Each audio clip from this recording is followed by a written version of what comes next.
Lagi-lagi kata kuncinya adalah jas merah. Jangan sekali-kali melupakan sejarah. Sejarah adalah teladan lengkap. Kecemenggelaan besar kita untuk merumuskan dan menentukan sikap hari ini, sekaligus menata cita untuk masa depan. Negara ini didirikan bukan untuk satu persatu,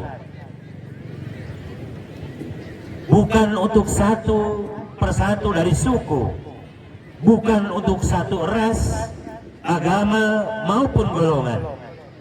Negara Kesatuan Republik Indonesia ini berdiri di atas kaki semua, bukan hanya ketika kemerdekaan diproklamasikan. Sejak negara ini dirancang, sudah melibatkan banyak tokoh dari berbagai suku, berbagai ras, bermacam agama dan golongan.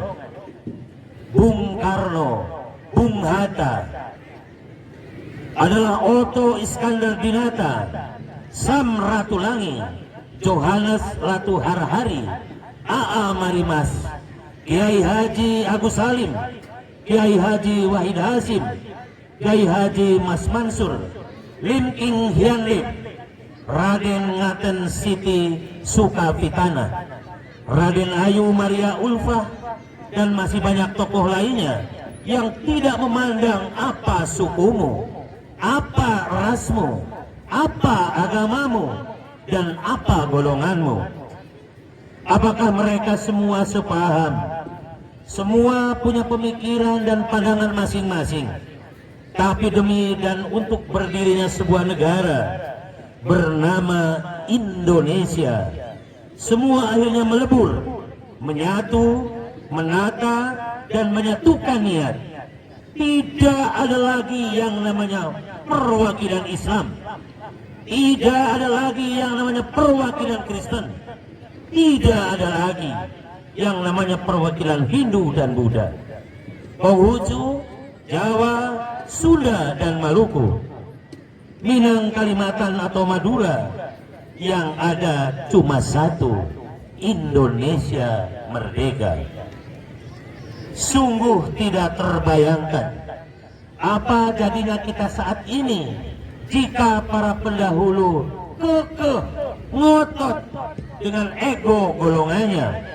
Apakah Kiai Haji Agus Salim kurang saleh sehingga maha berteman dengan Jeff Lawson yang notabene-nya adalah seorang non-muslim sekaligus seorang sosialis asal Belanda, sekaligus seorang sosialis asal Belanda?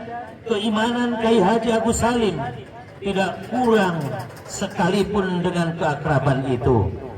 Maka karena keberhajatan, karena berhajaan, dan karena berbahasaan dan kebersamaan, leluasan dan kedalaman ilmu Kiai Haji Agus Salim, Jepres menerima pemahaman Islam secara kafah, secara lengkap. Kurang alim apa coba Kiai Haji Wahid Hasim? Meskipun begitu, beliau mengutamakan persatuan antara muslim dan non-muslim demi tegaknya negara Kesatuan Republik Indonesia. Dan masih banyak sekali tauladan yang disajikan dalam sejarah tentang kiprah eksklusif para penunding father Republik ini dalam pergaulan sehari-hari, termasuk dari Kiai Haji Ahmad Dahlan yang banyak melakukan pembaruan Islam di tanah air. Bapak, Ibu, saudaraku sekalian, memang menyakitkan jika saat ini kita masih melihat polarisasi dalam kehidupan. Kebinekaan ibarat punya ladang dengan tanduran hijau royo-royo. Kita pasti tidak rela jika beberapa pohon diserang hama.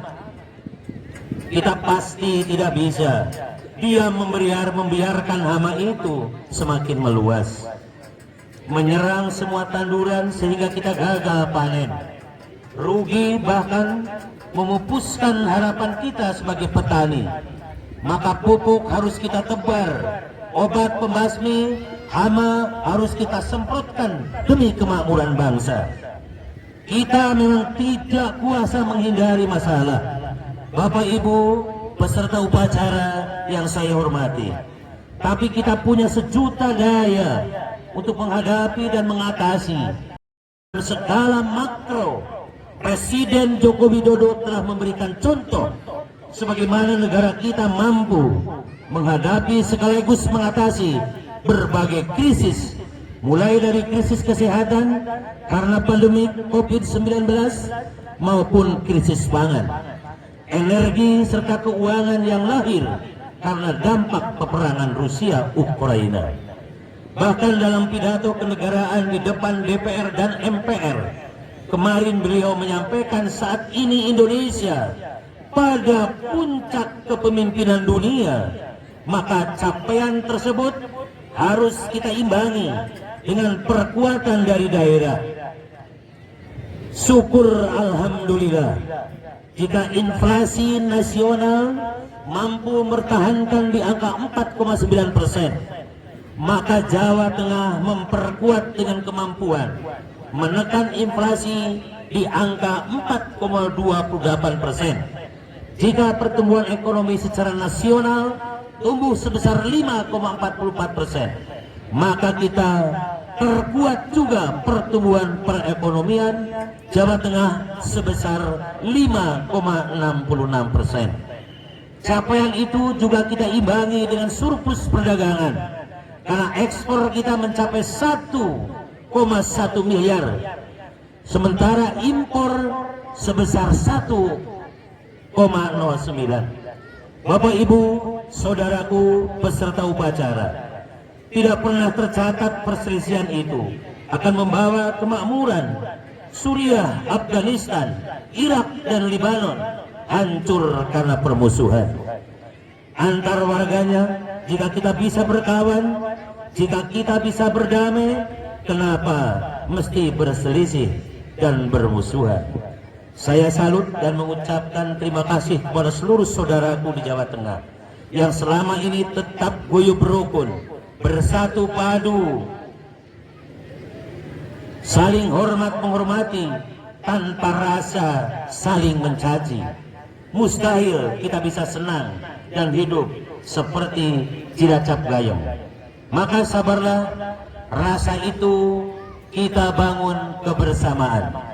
Suruh Sunda tercinta, atas nama pemerintah desa Suruh Sunda mengucapkan merdeka, merdeka, merdeka. Pulih cepat, pulih cepat, lebih baik kuat. Semoga dengan perekonomian yang pulih ini kita akan bersatu padu memperkuat perekonomian kita bersama. Dari awal sampai akhir, sambutan ini sengaja kami sajikan untuk membangun rasa patriot bangsa. Mari Suruh Sunda tercinta, dengan bulan yang sangat barokah ini, bulan Suro adalah bulan introspeksi kita bersama. Mari kita sing-singkan lengan baju kita bersama, majukan desa tercinta ini, hilangkan rasa kebencian antar sesama, tingkatkan kita berhablum minallah dan tingkatkan kita berhablum minanas. Semoga Suruh Sunda jaya, Indonesia merdeka, NKRI harga mati. Demikian Bapak dan Ibu, sambutan gubernur sudah saya bacakan dengan penuh. Mohon maaf segala kekurangan. Terima kasih atas segala perhatian. Billahi taufiq wa hidayah. Wassalamualaikum warahmatullahi wabarakatuh.